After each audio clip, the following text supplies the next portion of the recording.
連續上一個禮拜咧，咁啊講呢個內地政策刺激之下嘅大金融板塊啦嚇。咁我上個禮拜咧就講咗對於呢個銀行啦，即係內銀啦、內險啦，同埋呢一個券商啦嘅影響啦。咁咧房地產咧都係屬於呢一個大金融嘅。嗱，咁內地政府咧救樓市啊，即係講緊救內地嘅樓市嗰個方向咧就好明確㗎啦。咁因為咧大家記得之前咧就成日講房住不炒啊嘛。咁依家咧已經有一段時間咧就冇再聽到咧佢講房住不炒啦。咁所謂嘅救樓市咧，其實主要咧就係兩方面嘅。第一個咧就係保交樓啊，咁啊。喺後邊我都會再解釋呢一點，保交樓點解咁困難呢？點解講到咁耐保交樓呢係咁難做得到呢？咁第二呢，就係樓價要止跌啊！佢而家呢已經呢係將個方向轉，希望樓價止跌嚇。咁如果你而家聽內地官員嗰啲口吻呢，咁已經唔再將樓價下跌呢當係一個政績啊！即係以前樓價跌呢，係好似一個任務，跌就好開心嘅樓價跌。咁而家咧就唔係啦，而家樓價跌咧就唔係一個戰績，相反咧，依家咧就好強調個跌幅收窄啊、止跌回穩啊，即係呢啲字眼咧就喺官方咧就開始咧就係好中意講呢啲㗎，即係佢哋好中意見到個跌幅係收窄啊、樓價止跌回穩啊。咁如果大家有留意每個月咧，其實每個月嘅月中到啦10零號啦，咁國家統計局咧就會公布一啲數據嘅。咁同呢一個樓價相關嘅數據咧，就叫做商品住宅銷售價格變動情況嘅統計數據。咁啊每個月大概月中啦，即係10零號咧，咁佢就會公布上一個月嘅數據啦。咁最近官員咧係將個重點擺喺咧商品住宅銷售價格環比上漲啊，即係環比已經回升嘅城市有幾多個咧？增加咗幾多個咧？同埋商品住宅銷售價格環比跌幅收窄咗幾多咧？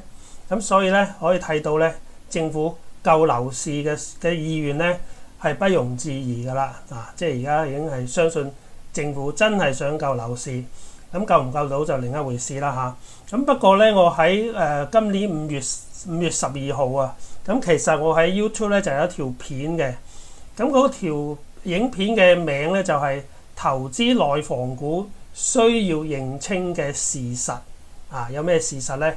咁嗰條片咧就講到啦，內房嘅行業咧係翻唔到以前㗎啦嚇，即係翻唔到以前風光嘅時代㗎啦。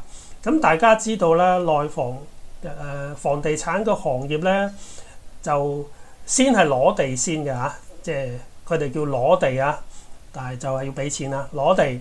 咁跟住就有新開工啊，即係攞完地之後你咪開工咯。咁開工到某一個階段咧就可以有預售啦，預售即係我哋嘅賣樓花啦。咁之後你繼續建築去到竣工即係完工啦。咁最後就交樓啦嚇，咁交樓。咁一交樓咧，個銷售收入咧先至可以進入個利潤表嘅嚇，先至可以進入利潤表。咁所以攞地同埋新開工咧係地產商未來嘅銷售收入嘅前瞻性指標嚟嘅嚇，係前瞻性指標。咁我哋睇到呢幅圖啦，2020年咧內地300個主要城市嘅住宅用地銷售總面積係11.75億平方米，11.75億平方米。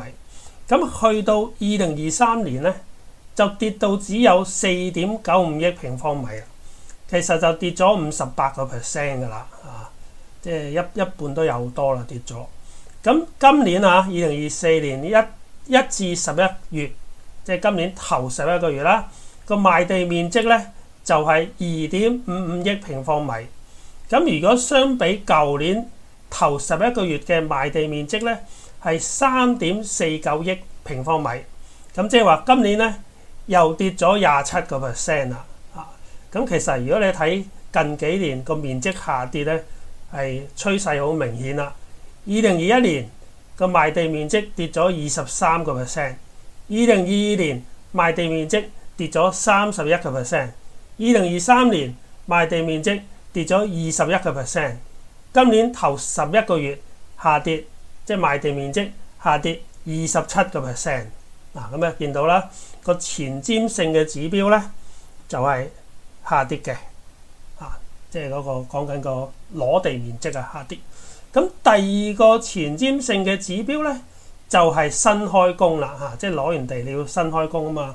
咁新開工面積又點咧？嗱，2019年係新開工面積嘅高峰嘅，當年咧係去到17億平方米嘅，即係2019年當年嘅新開工面積咧係17億平方米嘅。咁去到2022年新開工面積咧得返9億平方米啦，即係可以見到啦。2022年相比2019年咧就係差唔多腰斬咗一半㗎啦。咁2023年嘅新開工面積7億平方米，繼續下跌22%，即係話2023年係繼續下跌22%嘅同比。咁2024年咧，投行估計咧，今年嘅新開工面積只有5億平方米，只有5億平方米。咁即係話咧，如果我哋同高峰2019年嘅17億平方米比較咧，係下跌咗7成㗎啦，即係得返以前嘅3成。咁呢個咧就係兩個前瞻性嘅指標咧，都係大幅咁下跌嘅嚇。咁然後我哋如果睇呢一個主要上市內房公司啦，咁佢其實係內房個透明度好高啊。咁佢每個月都會公布銷售數據啊。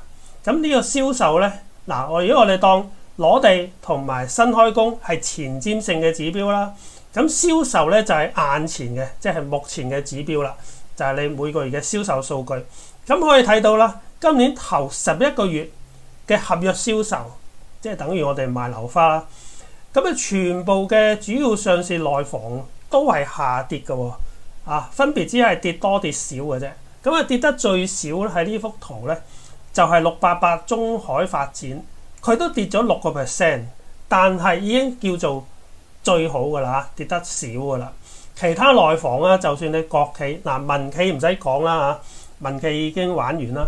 咁國企咧都跌2位數以上㗎啦，嗰個同比嘅跌幅。咁可以睇到而家咧個銷售咧，的確咧係唔係好得㗎，即係唔係好得。即係無論係前瞻性嘅攞地新開工唔得，眼前嘅銷售又唔得嚇。咁你會見到啦，內地咧佢本來係叫做預售制嘅，預售制即係我哋香港就賣樓花，即係話你啲樓未起好晒咧，都已經賣得㗎啦嚇。咁賣樓花嘅好處咧，就係啲地產商咧係可以運用賣樓花即係預售啦，得到嘅錢咧，我哋支付個建築開支嘅，即係話你可以用客戶嘅錢就幫你起樓嚇，咁慳翻唔使自己出錢啦。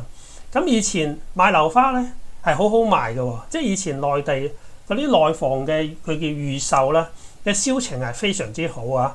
以前你會見到所謂嘅一房難求啊，即係話咧係買樓要排隊嘅，要佢叫做搖號啊，搖號即係抽籤啊，即係話咧太多人要買啦，咁供不應求，咁唯有抽籤啦，睇下邊個抽中啦。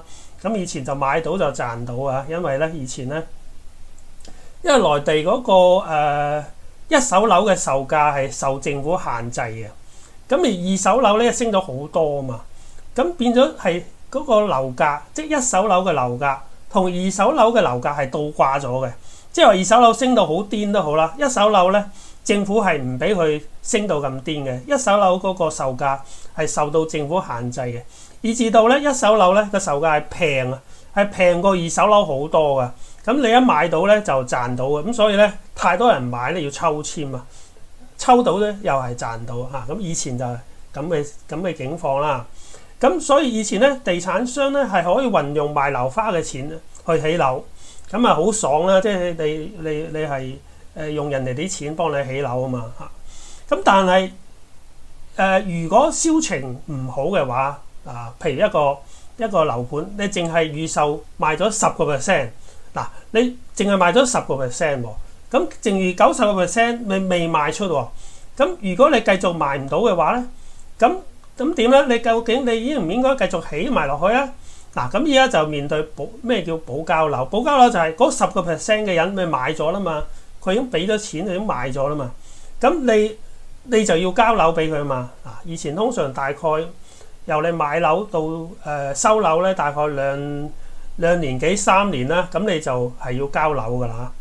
咁但係問題就係，如果你剩低嗰90%你都賣唔出㗎啦，咁你就弊啦話，咁你就要自己出錢啦，你就要自己出錢起埋剩低嗰90%嘅樓，跟住你交樓，咁你賣咗10% 嘅嗰啲業主咪可以收樓咯嚇。咁但係如果你出現一個好極端嘅情況啦，譬如你每個樓盤淨係你個預售，即係你賣樓花淨係賣咗10% 嘅。咁剩低90% 係賣唔出嘅，咁你對嗰個發展商嗰個財政嘅壓力好大嘅喎嚇。咁呢個就係點解咧？講咗保交樓講咁耐咧，都咁困難做到啊！就係嗱，如果你睇呢幅圖啊，呢幅圖係講緊咧已經起好咗啊，起好咗都未賣到嘅，起好咗都未賣出嘅一手住宅嗰個庫存啊，嗰個庫存咧呢幾年咧係一路咁升嘅，一路咁上升啊！咁一路咁樣上升，即係代表咩咧？代表依家唔係樓花賣唔到啊，係連現樓都賣唔到啊！咁呢個係好大問題啊！咁咧你可以想象下啦，頭先都講過啦，如果一個樓盤淨係賣咗10%，咁你發展商要響應政府話要保交樓俾啲10% 嘅業主，咁你就自己出錢啦，咁起埋去啦，完工去啦，係嘛？咁就變成現樓啦。咁呢嗰10% 嘅業主就收樓啦。咁但係咧，如果你一個樓盤係咁，你就要出90%，自己出錢起咗先啦。咁如果你個個樓盤都係咁咧，就算唔係你個個樓盤都係咁，因為你好多個樓盤都係咁咧，咁好弊嘅喎。你個個樓盤都係賣到1成嘅話，咁個個樓盤90%都係你要出錢你要起嘅，咁你就好弊啦。咁所以點解咧？依家好多時咧，發展商咧都費鬼事賣啦，因為咧佢驚淨係賣到1成啊嘛。你淨係賣到1成，咁嗰90%你就要上身啊嘛。咁佢而家連現樓都賣唔出啦。咁所以咧點解個新開工越嚟越少咧？就係呢個原因啊。就係佢驚我就算開咗工，就算我預售，可能都係賣得好少。